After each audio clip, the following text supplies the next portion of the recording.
নমস্কাৰ মেজমেলৰ মজিয়ালৈ আপোনাক জনাইছো আন্তৰিক আদৰণি প্ৰিয় দৰ্শক ইতিমধ্যে আপোনালোক সকলোৱে গম পাইছে যে 2023 এই বছৰ কেন্দ্ৰীয় লোকসেৱা আয়োগৰ পৰীক্ষাত অসমৰ 7জনকৈ মেধাৱী প্ৰাৰ্থী উত্তীৰ্ণ হৈছে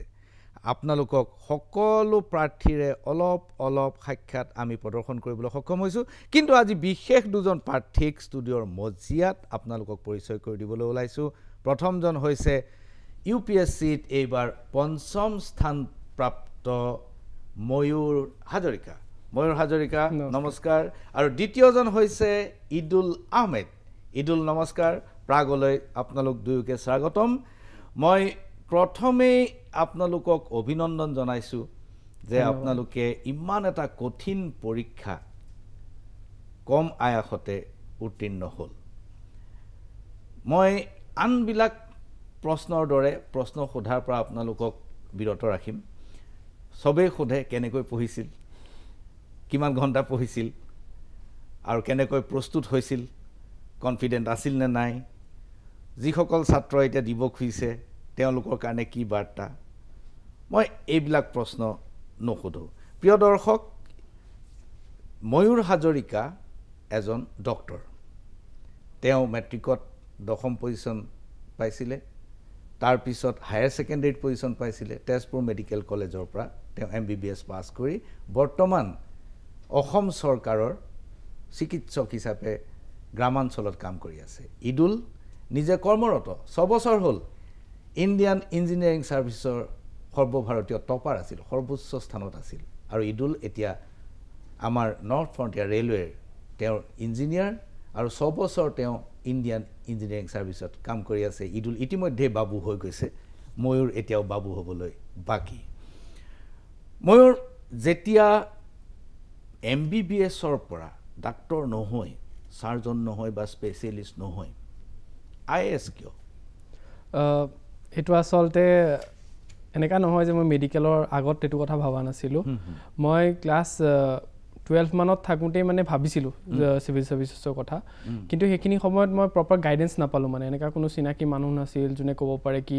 এটো এক্সাম এনেকা হয় এনেকা পঢ়িব পাৰি এনেকা সাবজেক্ট থাকে আৰু তেতিয়া 2015ত মই পাস কৰিছিলো তেতিয়া নত আজিৰ দিনৰ নিচিনা ইমান ইজিলি এভেইলেবল ইন্টাৰনেটো নাছিলে তো সেই সময়ত গাইডেন্সৰ অলপ অভাৱ হ'ল সেইকাৰণে মেডিকেলত ঘুমালো তাৰ পিছত মেডিকেলত থাকুতে 3rd 4th ইয়াৰত যেতিয়া আকৌ ইন্টাৰনেট এভেইলেবল হ'ল তেতিয়া আকৌ মই দেখিলো বস্তুবিলাক তেতিয়া সেই আগৰ সেই আশাটো মানে আকৌ অলপমান ঘূৰি আহিল তো মই ভাবিলো কি ঠিক আছে এবাৰ এটেম্প দি চাও বস্তুটো কেনেকা হয় প্ৰথম এটেম্পটতে আপুনি পঞ্চম স্থান অধিকাৰ কৰিছে হয় এটো মোৰ ফাৰ্ষ্ট এটেম্পট আছিল প্ৰিয় দৰ্শক এই শতিকাত পঞ্চম স্থান প্ৰথম অসমীয়া ময়ূৰেই পাইছে ইয়াৰ আগৰ শতিকাত চতুৰ্থ স্থান পাইছিল অসমৰ প্ৰাক্তন মুখ্য সচিব ৰাজীৱ বৰাই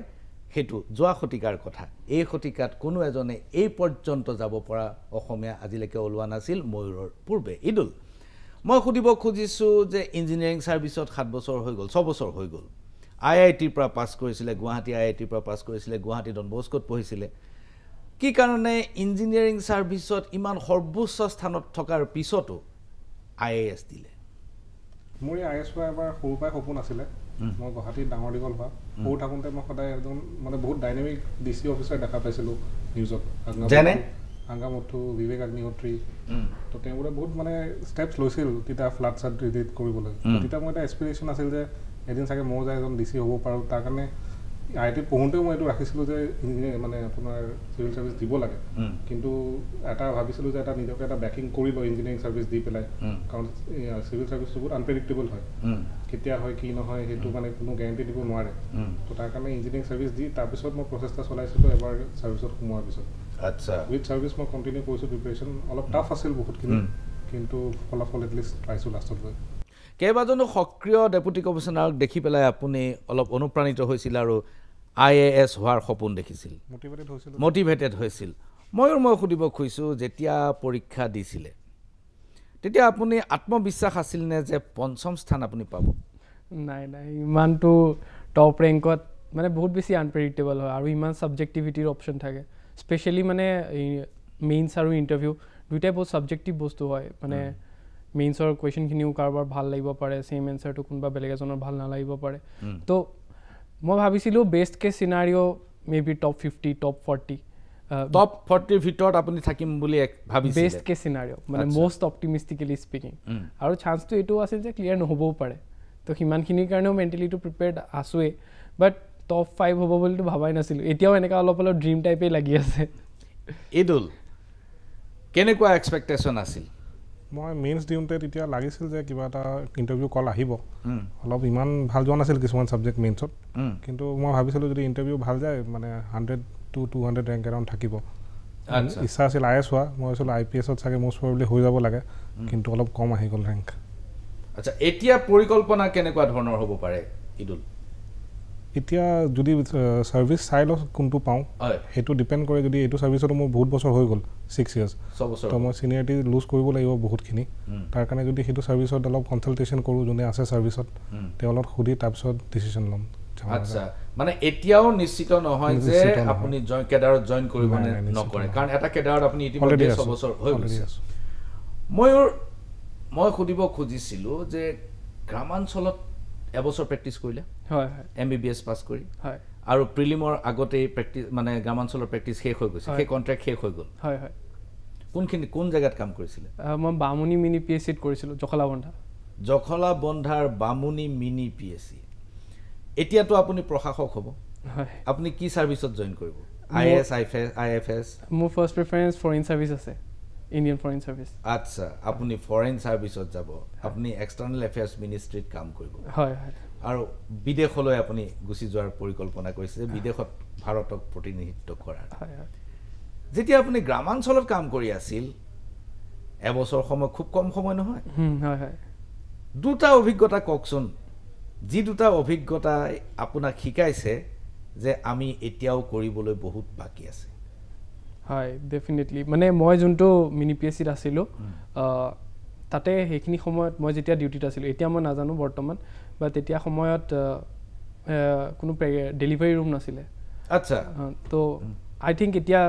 মই তাতে ওলাই অহা ঠিক সেইখিনি সময়তে আই থিংক চেংচন হৈছিলে ডেলিভাৰী ৰুম তো that was one thing and I think এতিয়া অলৰেডি ষ্টাৰ্ট হৈ গ'ল সেইটো তো পজিটিভ ষ্টেপছ সেইটো এটা কম আছিলে হয় কিন্তু আপুনি খুব ফ্ৰিকুৱেন্টলি ডেলিভাৰী কেছ পাই আছিলে নাই ডেলিভাৰী কেছ নৰ্মেলি জখলাবন্ধাৰ ফালে গুচি গৈছিলে মিনি PSCলে নাহিছিলে মিনি PSCত ডেলিভাৰী ৰুমেই নাছিলে এতিয়া আহিল চাগে কাৰণ এতিয়া সেইটো আপোনাৰ এক নম্বৰ অভিজ্ঞতা আৰু দ্বিতীয়টো তেনেকা কম বুলি নকওঁ বাট সেইখিনি সময়ত কোভিডৰ ভেকচিন চলি আছিলে তো মানুহে কিছুমানে ল'ব বিচাৰে কেতিয়াবা ল'ব নিবিচাৰে তো তেতিয়া মই গম পাওঁ আৰু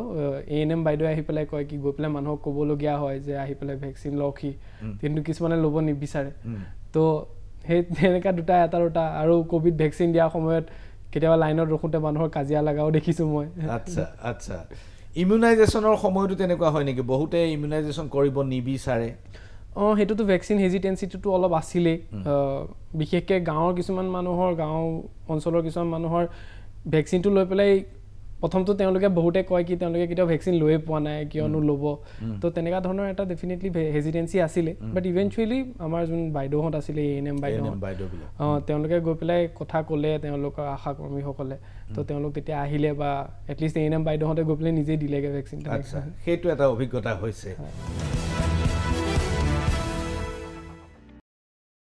ঈদুল 6 বছৰ ৰেলৱে সাৰ্ভিসত কাম কৰিছে ইণ্ডিয়ান ইঞ্জিনিয়াৰিং সাৰ্ভিসৰ অভিজ্ঞতা আছে 6 বছৰ দুটা অভিজ্ঞতা কওক যি দুটা অভিজ্ঞতা আপুনি যদি প্ৰশাসক হয় আপুনি যদি এডমিনিষ্ট্ৰেটৰ হয় সেইগিটা আপোনাৰ খুব কামত লাগিব যিটো আপোনাৰ কম আছিল বা যিটো আপুনি নাজানিছিল এতিয়া আপুনি সুযোগ পাই গ'ল হাতত এটা হ'ল ডিজাস্টাৰ মেনেজমেণ্ট এছপেক্ট ৰেলৱেত আপোনাৰ মই ডিজাস্টাৰ মেনেজমেণ্টৰ ৰিলেটেড আছিলোঁ মেকানিকেল ডিপাৰ্টমেণ্টত তো কিবা ৰেলৱে এক্সিডেণ্ট হওক বা ৰেলৱে কিবা ডিৰেইলমেণ্ট হওক তাতে মই এটেণ্ড কৰিছিলোঁ আচ্ছা তো এটেণ্ড কৰিলে তাতে মই দেখা পাওঁ কিবা এটা কেঅছ হয় কিমান এটা মানুহ মানে চিটুৱেশ্যনটো বহুত কেঅটিক হয় তো সেই চিটুৱেশ্যনতো মানে মেনেজ কৰা টিম এটা লিড কৰা কোঅৰ্ডিনেট কৰা সেই বস্তুটো বহুত এচেঞ্চিয়েল হয় তো সেই বস্তুটো যদি মানে মই যোনটো এক্সপিৰিয়েঞ্চ গেইন কৰিছোঁ সাৰ্ভিসত যদি মই বেলেগ সাৰ্ভিসত যাওঁ সেই বস্তুটো মই নিজৰ লগত লৈ যাব পাৰিম সেইটো ইমাৰ্জেঞ্চি চিটুৱেশ্যনত decision making is very essential আৰু যোনটো ডিচিশ্যন আপুনি লয় সেইটো বহুত মানুহ লাইফ ডেথ বা আপোনাৰ সেইটো আপুনি এক্সপিৰিয়েঞ্চৰ থ্ৰু দিহে আহে মানে বিফৰ এণ্ড আপুনি কিছুমান আনপ্ৰেডিক্টেবল চিটুৱেশ্যন হেণ্ডেল কৰিব নোৱাৰে মানে সৰু সৰু মাইনুট বস্তুও তাতে মেটাৰ কৰা হয় তো সেই বস্তুটো এক্সপিৰিয়েঞ্চ হ'লে আপুনি এইটো ডিল কৰিবলৈ বহুত সহজ হৈ যায় প্ৰশাসক হ'লে সেইটো এটা আপোনাৰ হাতত এটা অভিজ্ঞতা আছে দ্বিতীয়টো মই দেখা পাইছোঁ মই ৰেলৱে স্পেচিফিক মই কৈছোঁ যে পেচেঞ্জাৰ এমিউনিটিজ যোনটো আমি দিওঁ ৰেলৱে তো সেইটো আই থিংক যেনেকৈ আপোনাৰ যোনটো ইণ্টাৰফেচ হয় ৰেলৱে আৰু চিভিল অথৰিটিজৰ মাজত ষ্টেচন দুটাই কৰ্ডিনেট কৰিলে সেই এমিউনিটিজবোৰ দুটাৰ ফালৰ পৰাই বহুত ভালকৈ পেচেঞ্জাৰক বা আপোনাৰ পাব্লিকক দিব পৰা যায় তো সেই কৰ্ডিনেশ্যনটো মই মানে বিচাৰোঁ যে সেই কৰ্ডিনেশ্যনটো আৰু ইম্প্ৰুভ হয় ৰেগুলাৰ মিটিংছ হ'ব পাৰে বা ৰেগুলাৰ আপোনাৰ অফিচিয়েল মিটিং ইণ্টাৰেকশ্যন পাব্লিকৰ লগত আপোনাৰ কি গ্ৰিভিয়েঞ্চেছ আছে সেইখিনি যদি এড্ৰেছ কৰিব পাৰি তেতিয়া আই থিংক মানে পেচেঞ্জাৰ এমিউনিটিজ বা সাৰ্ভিসেস আমি বহুত ইমপ্ৰুভ কৰিব পাৰিম এই দুটাত আপুনি অলপ কমি দেখিছে যেটো আপুনি কৰাৰ ইচ্ছাটো আছে ডক্টৰ ময়ূৰ হাজৰিকা প্ৰথম আপোনালোকে এটা প্ৰশিক্ষণ ল'ব তাৰ পিছত আপোনালোকে প্ৰবেশনত যাব তাৰ পিছত আপোনালোকক নিম্ন স্তৰৰ কিছুমান প্ৰশাসনিক কাম দিয়া হ'ব কিন্তু এটা সময় আহিব য'ত আপুনি পলিচি মেকিংত ইনভলভ হৈ পৰিব য'ত আপুনি এজন নীতি নিৰ্ধাৰক হৈ পৰিব দেশৰ পলিচি আপোনাৰ মূৰৰ ওপৰত পৰিব আৰু তাত আপুনি কন্ট্ৰিবিউট কৰিব লাগিব তাত আপুনি বৰঙনি যোগাব লাগিব সেই অৱস্থাত আপোনাৰ কি দুটা কাম কৰাৰ ইচ্ছা আছে দেশৰ পলিচিত আপুনি কি দুটা কাম কৰি কন্ট্ৰিবিউট কৰিব খোজে হয় যেহেতু মোৰ ফাৰ্স্ট প্ৰিফাৰেন্স তো আইএফএছ হয় তো সেই হিচাপে যদি ফৰেন সাৰ্ভিসত পাওঁ তেনেহলে তাত ফাৰ্স্টলি তো এটা ব্ৰাঞ্চ আছে যোনটো মেডিকেল ডিপ্লোমেসি বুলি কয় যেনেকা মানে নিউক্লিয়াৰ ডিপ্লোমেসি থাকে তেনেকাকে মেডিকেল ডিপ্লোমেসি বুলিও এটা থাকে তো মই মোৰ নিজৰ এক্সপেৰিয়েন্স expert opinion হিসাবে মেডিকেল ডিপ্লোমেসিত মেবি নিজৰ ফালৰ পৰা কন্ট্ৰিবিউট কৰিব পাৰে মেডিকেল ডিপ্লোমেসি অলপ ক্লাৰিফাই কৰিব নেকি অলপ স্পষ্ট কৰিব নেকি কেনে ধৰণৰ ডিপ্লোমেসি এটো মেডিকেল ডিপ্লোমেসি বেসিক্যালি ধৰিলক মেডিকেল ৰিলেটেড যিখিনি বস্তু থাকে হেতু দি পেলাই গভৰ্ন কৰে দুখন দেশৰ ৰিলেচন যেনেকা কোভিডৰ সময়ত আমাৰ ইণ্ডিয়াই বহুতখিনি আই থিংক ভ্যাকচিন দিছিলে তো হেতু দি পেলাই ইণ্ডিয়াৰ এটা গুড ফেম গ'ল এখন কান্ট্ৰিক ভাল ৰেপুটেশন বিল্ড হল তো সেই ৰেপুটেশন দি পেলাই মানে সফট ডিপ্লোমেসি বুলি কয় হেতু এটা বস্তু তো ৰেপুটেশন ইণ্ডিয়াৰ বিল্ড হল এজ এ হেল্পাৰ তো হেতু সিনাৰিঅত মানে হেতুৱে হৈ গ'ল মেডিকেল ডিপ্লোমেসি যে এতিয়া ধৰিলক মই হেতু হিচাপে এনেকা কৰিব পাৰো কি আমাৰ ইণ্ডিয়াৰ মেডিকেলটো বহুত এফোৰ্ডেবল হয় in relation to US US ত এখন এক্সৰে চেষ্ট এক্সৰে অলমোস্ট $200 পৰে ইভেন সিঙ্গাপুৰত কে এফোৰ্ডেবল তো এছিয়ান কান্ট্ৰিজৰ ভিতৰত তো মই হেতু প্ৰমোট কৰিব পাৰিম বেলেগ দেশত ক'ব পাৰিম যে India can B A medical tourism destination তাত যাওক ট্ৰিটমেণ্ট কৰিবৰ কাৰণে মেবি পপুলাৰাইজ কৰিব পাৰিম হেতু আৰু সেকেন্ডলি তো আমাৰ ইণ্ডিয়াৰ যোনটো ডায়াসপোৰা আছে ডায়াসপোৰাখিনিৰ লগত বেছিকে ইন্টিগ্ৰেট কৰিব পৰা যাব মানে মই যদি মই অপচন পাওঁ তেনেহলে মই ডেফিনেটলি হেতু কৰিম ডায়াসপোৰাখিনিৰ লগত কানেক্ট কৰি পেলাই তেওঁলোকক নিজৰ ইণ্ডিয়ান ৰুটছৰ বিষয়ে আৰু বেছি অৱগত কৰোৱা বা ইণ্ডিয়াৰ কাৰণে কন্ট্ৰিবিউট কৰিবলৈ তেওঁলোকক এক্টিভলি মেবি হোপফুলি কৰিব পাৰিম গুড মেডিকেল ডিপ্লোমেসি আপুনি এটা পেট সাবজেক্ট হিচাপে লৈছে যেটো আপুনি ফিউচাৰত আপুনি ভৱিষ্যতে আপুনি কামত লগাব হয় হয় ইদুল আহমেদ যেতিয়া পলিচি মেকিংত যাব যেতিয়া পলিচি মেকিংত কন্ট্ৰিবিউট কৰিবলৈ বৰঙনি দিব লাগিব তেতিয়া আপুনি কি এটা কাম কৰাৰ ইচ্ছা আছে দেখত মানে এটা যোনটো কাৰেন্ট ৰেংক আছে মোৰ এটো বেছিছত মোষ্ট প্ৰবলি আইআৰএছ কাস্টম বা আইআৰএছ ৰেভিনিউ পাম তো সেই তাতে মই দেখা পাইছো যে আজিকালি যোনটো আমাৰ জিএসটি ইমপ্লিমেন্টেশন হৈ আছে জিএসটিত আপোনাৰ বহুত মানুহে এতিয়াও নলেজ এই বেৰিয়াৰ এটা আছে মানুহ যিমান আমাৰ সৰু দোকানী হওক সেই সৰু মানে পান দোকানী হওক সৰু দোকানী হওক সিহঁতে সেই বস্তুটো জিএসটি ফিল আপ কৰিব বা জিএসটি ফিল আপ কৰিব টান পায় বা সেই যোনটো এআই ইউজ হৈ আছে জিএসটিত সেই বস্তুটো সিহঁতে ইমান নাজানে তো পলিচি মেকিংত মোৰ মেইন উদ্দেশ্য হ'ব যে আপোনাৰ কেনেকৈ জিএসটি বা যোনবিলাক আমাৰ ইনকাম টেক্স ৰিলেটেড সাৰ্ভিসেস আছে কেনেকৈ পাব্লিকত বেটাৰ সাৰ্ভিস ডেলিভাৰী দিব পৰা যায় আৰু এৱাৰনেছ ক্ৰিয়েশ্যন আৰু লগতে সিহঁতক লিটাৰেট কৰিব লাগিব আপোনাৰ আইটি বা আপোনাৰ কাষ্টমছৰ যোনবিলাক আপোনাৰ ৰুলছ এণ্ড ৰেগুলেশ্যনছ আছে সেইটো মানুহবোৰ শুড বি ফাইনেন্সিয়েলি লিটাৰেটটো আমি প্ৰমোট কৰিব লাগিব that is one policy objective যোনটো মই ভাবিছোঁ ডক্টৰ ময়ূৰ হাজৰিকা আমাৰ আপুনি কোৱা নাই মই কৈছোঁ এইটো কথা এজ অফ নাও আজিৰ তাৰিখৰ যিটো পৰিস্থিতি এই পৰিস্থিতিত ভাৰতবৰ্ষৰ বাংলাদেশৰ বাহিৰে আমাৰ নেইবাৰৰ লগত ৰিলেশ্যন খুব এটা ভাল চলি থকা নাই মাজত চাইনাৰ লগত ভাল আছিল কিন্তু আকৌ এটা ঘটনা ঘটিল, বেয়া হৈ গ'ল। ম্যানমাৰৰ লগত আজি ৰিলেশ্যন প্ৰায় নাই বুলিয়ে ক'ব পাৰি। জুণ্টা অহাৰ পিছত আৰু বেয়া হৈ গ'ল। ভূটানৰ লগত চাইনা ৰিলেটেড এটা কথাত আমাৰ অলপ ৰিলেশ্যন বেয়া হৈ আছে, যদিও ভূটানৰ লগত সিমান এটা বেয়া হোৱা নাই। নেপালৰ লগত এটা ডাঙৰ বেৰিয়াৰ সৃষ্টি হৈ গ'ল। পাকিস্তানৰ লগত আমাৰ আগৰ পৰাই বেয়া। গিভেন এ চান্স, আপোনাক যদি এটা সুযোগ দিয়া হয় যে মেডিকেল ডিপ্ল'মেচিটো একমাত্ৰ ইনষ্ট্ৰুমেণ্ট আপোনাৰ হাতত, আৰু আপোনাক পাকিস্তানৰ লগত ক'বলৈ কোৱা হৈছে যে ডিপ্ল'মেটিক ৰিলেশ্যনটো ভাল কৰিব লাগে, আপুনি কেনেকৈ আগবঢ়াৰ পৰিকল্পনা কৰিব? যদি অকল পাকিস্তানৰ কথা কোৱা হয় তেনেহ'লে ডেফিনেটলি পাকিস্তানৰ আজিৰ দিনত চাব গ'লে HDI ইমান ভাল নহয়। তেওঁলোকৰ health parameters, human development index, হয় হয়, আচ্ছা, তেওঁলোকৰ হেল্থ পেৰামিটাৰ্ছ বৰ এটা ঠিক নহয়। তো আৰু তাতে পাকিস্তান, মোৰ যিমান দূৰ ঠিককৈ মনত পৰিছে, পাকিস্তান এণ্ড আফগানিস্তান লাষ্ট দুখন কাণ্ট্ৰি য'ত পলিঅ' আজিৰ দিনতো বাচি আছে বহুত বেছি। হয়, তো এই ক্ষেত্ৰত আমি ইণ্ডিয়াৰ অলৰেডি ছাকচেছ আছে। পলিঅ' আমি অলৰেডি এলিমিনেট কৰি থৈছোঁ 2014তে। তো এই ক্ষেত্ৰত ভেকচিনছ হওক বা তেওঁলোকৰ হেল্থ পেৰামিটাৰ্ছত আমাৰ যিখিনি বেষ্ট প্ৰেক্টিচেছ চলি আছে আমাৰ ইয়াত, সেইখিনি তেওঁলোকৰ মাজতে দি পেলাই তেওঁলোকক সেইখিনি বিষয়ে অৱগত কৰি, আৰু তাৰোপৰি আমাৰ মেডিকেল ফেচিলিটিজ আমাৰ ইয়ালৈকো তেওঁলোকক মানে 2-way পাথ এটাৰ কথা কৈছোঁ, তেওঁলোকেও ইয়াত আহি পেলাই ট্ৰিটমেণ্ট ল'ব পাৰে। আৰু আমাৰ ইয়াৰ ডক্টৰছেও যেনেকুৱা আছিলে ডক্টৰ কুটনিছ, চাইনাত কাম কৰিছিলে, তেনেকুৱা ডক্টৰ কুটনিছ অলছো। আপুনি কুটনিছৰ কি পঢ়িছে? এনেই কাহিনীটো জানো, তেখেতে চাইনাত গৈছিলে, চাইনিজ ৰিভলিউচনত তেওঁ ডাঙৰ কণ্ট্ৰিবিউশ্যন আছে, হয়, মেডিকেল ট্ৰিটমেণ্ট পঠাইছিল, আমাৰ ইণ্ডিয়াৰ পৰা গৈছিলে। আজিৰ দিনতো তেখেতক চাইনাত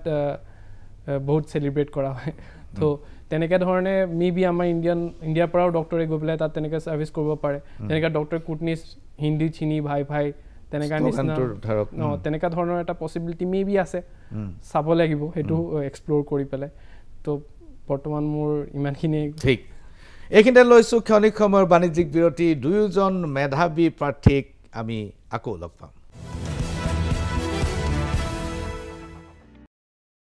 বিৰতিৰ পাছত পুনৰ ঘূৰি আহিছোঁ মেজমেলৰ মজিয়ালৈ, আৰু মেজমেলত আজি উপস্থিত এইবাৰ UPSCত ৫ম স্থান অধিকাৰ কৰা ডক্টৰ ময়ূৰ হাজৰিকা আৰু ঈদুল আহমেদ। মই ময়ূৰ হাজৰিকাৰ যিটো প্ৰশ্ন সুধিছিলোঁ সেই প্ৰশ্নটোকে মই ঈদুলক সুধিব খোজোঁ। আপুনি কৈছে যে GST সম্পৰ্কত মানুহৰ মাজত বা টেক্স ৰিটাৰ্ণ সম্পৰ্কত মানুহৰ মাজত এটা সচেতনতা সৃষ্টি কৰিব লাগে,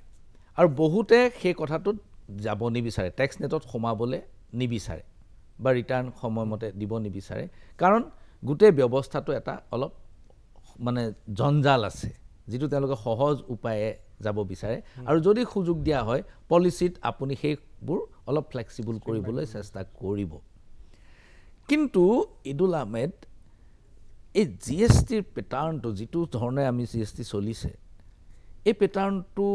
বহু দীৰ্ঘ এটা অনুশীলন, এটা এক্সাৰচাইজৰ মাজেদি আহিছে। আমাতকৈও বহুত দীঘলীয়া এক্সাৰচাইজ কৰিছিলে কানাডাই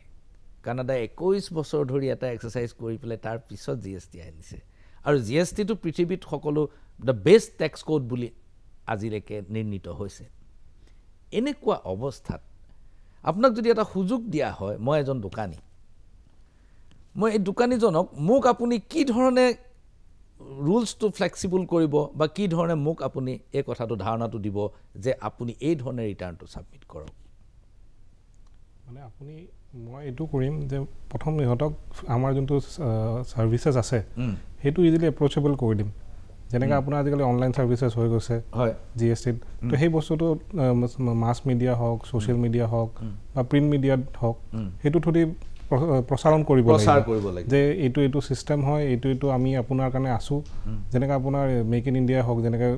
প্ৰপগেট কৰিছে গভৰ্ণমেণ্টে, MSMEক যেনেকৈ ছাপৰ্ট দিছে, ঠিক সেইটোৰ দৰে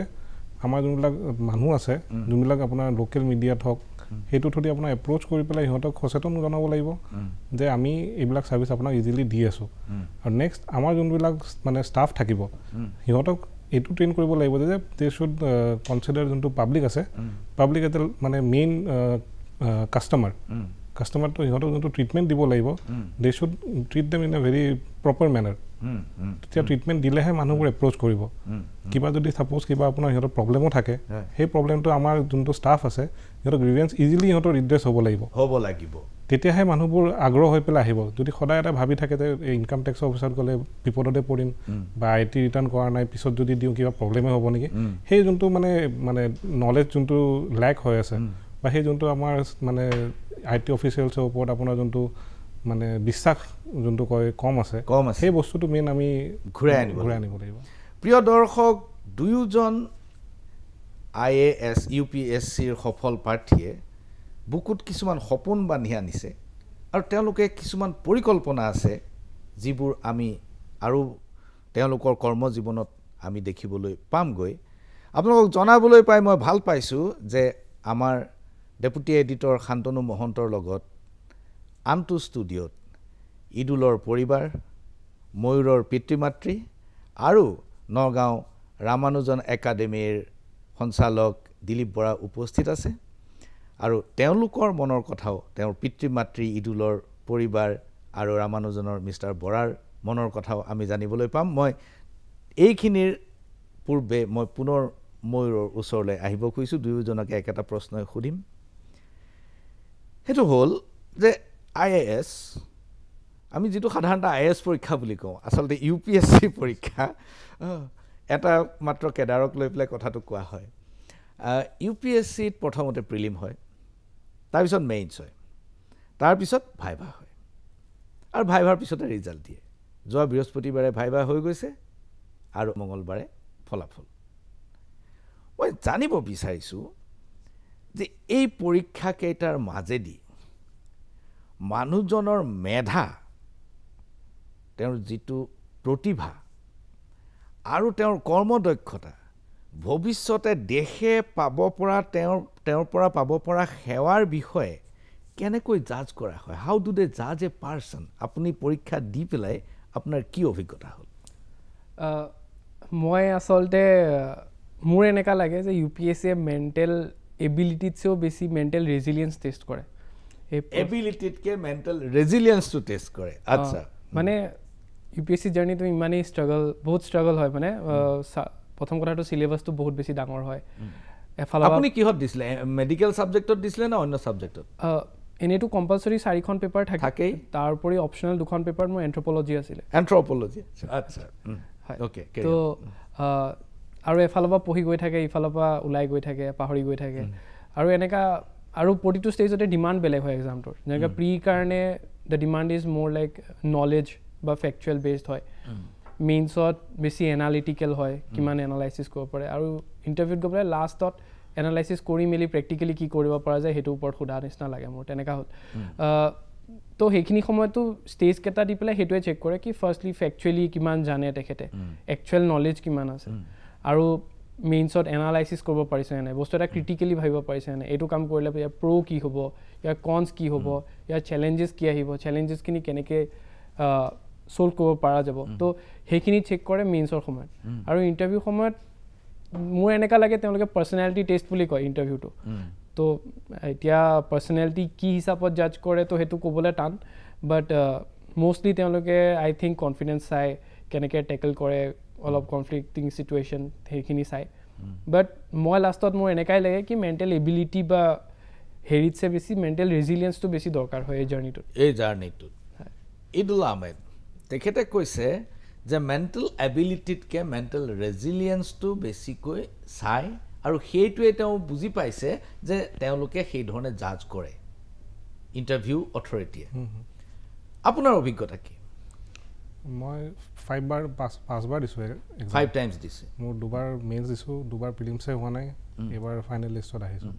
মই এইটো দেখা পাইছোঁ যে তেওঁ যোনটো কথা কৈছে মেণ্টেল এবিলিটি মেণ্টেল ৰিজাইলেঞ্চ মইতো দুটাই লাগে আপোনাৰ কাৰণ গোটেইটো ষ্টেজ বেলেগ বেলেগ ময়ূৰে কোৱাৰ দৰে প্ৰিলিমছত আপোনাৰ কিমান আপুনি ৰিটেনশ্যন পাৱাৰ আছে ডেট ডিপেণ্ডছ আপন ইয়ৰ মেণ্টেল এবিলিটি কিমান আপুনি বস্তুটো ৰিটেন কৰিছে কিমান আপুনি ভাৰ্চলি বস্তুটো মেমৰাইজ কৰিছে ফেক্চুৱেল এছপেক্টটো সেইটো মেণ্টেল এবিলিটিৰ ওপৰত ডিপেণ্ড কৰে তো সেইটো আপোনাৰ প্ৰিলিমছত বহুত ভালকৈ টেষ্ট কৰা যায় নেক্সট আপোনাৰ যেতিয়া মেইনছত আহিলে মেইনছত আপুনি কিমান আপুনি ক্ৰিটিকেলি বস্তুটো ভাবিছে বা কিমান আপুনি ইনডেপ্থ নলেজ আছে সেই বস্তুটো আপোনাৰ বহুত ভালকৈ টেষ্ট কৰে মেইনছত আপুনি কিবা এটা ক্ৰিটিকেল চিটুৱেশ্যন দিলে তেওঁ যেনেকৈ কৈছে প্ৰ'জ এণ্ড কনছ গোটেইখিনি আপুনি জানিব লাগিব অকল এটা পাৰ্টিকুলাৰ স্পেক্ট্ৰামেদি চালে নহ'ব আপুনি এটা ব্ৰড স্পেক্ট্ৰাম ৰাখি পেলাই গোটেই বস্তুখিনি পঢ়িব লাগিব কাৰণ কোনটো এছপেক্ট সোধে আপোনাৰ আপুনি ক'ব নোৱাৰে আনপ্ৰেডিক্টেবল তো সেইকাৰণে আপুনি গোটেইকেইটা এছপেক্ট আপুনি জানিবই লাগিব ছাপ'জ আপোনাৰ যেনেকৈ ইণ্টাৰনেশ্যনেল ৰিলেশ্যন আমি কথা পাতি আছিলোঁ তো ইণ্ডিয়া বাংলাদেশ বা ইণ্ডিয়া পাকিস্তানত অকল আপোনাৰ ইকনমিক নহয় ষ্ট্ৰেটেজিক কি আছে আপোনাৰ পলিটিকেল কি ৰিলেশ্যনছ আছে জিঅ' পলিটিকেল কি এছপেক্ট আছে আপুনি গোটেইখিনি জানিব লাগিব তো সেই বস্তুটো আপোনাৰ আপুনি কিমান ডেপ্থত গৈছে সেই বস্তুটো বেছিকৈ চোৱা যায় আৰু যোনটো পাৰ্চনেলিটি টেষ্ট হয় সেইটো আপোনাৰ পাৰ্চনেলিটি টেষ্ট এইটোৱে কয় যে সেইটো ইমান এক্সপিৰিয়েঞ্চ মেম্বাৰ্ছ আছে UPSC দে আৰ ভেৰি এক্সপিৰিয়েঞ্চ তো দে কেন জাজ ইউ আপোনাৰ আধা ঘণ্টাত সিহঁতে জাজ কৰিব পাৰে আপুনি চিটুৱেশ্যন বা আপোনাৰ টাফ চিটুৱেশ্যনত আপুনি টেকেল কেনেকৈ কৰে আপোনাৰ কনফিডেঞ্চ আছে আপুনি চিটুৱেশ্যন হেণ্ডলিঙত পাৰে নে নোৱাৰে আপোনাৰ হনেষ্টি আছেনে নাই মানে তাতে আপুনি ফেক হ'ব নালাগে মানে ইফ ইউ ডোণ্ট ন' কিবা এটা বস্তু সেইটো ডাইৰেক্ট আপুনি চৰি ন' বুলি ক'লে হ'ল কাৰণ আপুনি তাতে যদি ফেক কিবা ক'ব যায় দে আৰ ভেৰি নলেজেবল পাৰ্চন তো সিহঁতে সেইটো বস্তু ইমিডিয়েটলি ধৰি দিয়ে আৰু সেইটো আপোনাৰ বহুত বেয়া ৰিপাৰকাশ্যন হয় মাৰ্কছত তো সেই বস্তুটো আপোনাৰ চাই যে he is honest confident and whether he can মানে চিটুৱেশ্যনটো টেকেল কৰিব পাৰিব এটা ডিফিকাল্ট চিটুৱেশ্যন সেইটো মেইনলি আপোনাৰ টেষ্ট কৰে তাতে